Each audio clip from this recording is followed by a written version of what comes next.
વિજ્ઞાનની વાત કરીએ તો અરવલ્લીના શામળાજી પોલીસે દારૂના જથ્થાનો જે રીતે ઝડપી પાડવામાં આવ્યો છે. દારૂના જથ્થાને અણસોલ પોલીસ ચેકપોસ્ટ પાસેથી દારૂ ભરેલી 2 ટ્રક ઝડપી પાડવામાં આવી છે. એક ટ્રકમાં 26 લાખનો જ્યારે બીજી ટ્રકમાં 18 લાખનો દારૂ ઝડપી પાડવામાં આવ્યો છે. લાકડાની પેટીમાં સંતાડી અને હેરાફેરી કરી રહ્યા હતા, જેનો પર્દાફાશ કરવામાં આવ્યો છે.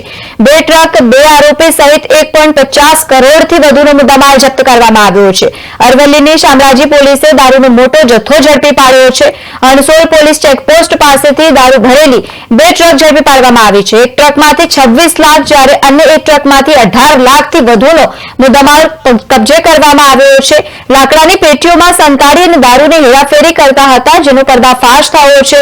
પોલીસે બંને ટ્રકના 2 આરોપીઓ સહિત 1.50 કરોડથી વધુનો મુદ્દામાલ કબજે કર્યો છે. 31 ડિસેમ્બર નજદીક આવી રહી છે, જેને લઈને અરવલ્લી પોલીસ પણ સતર્ક બની છે.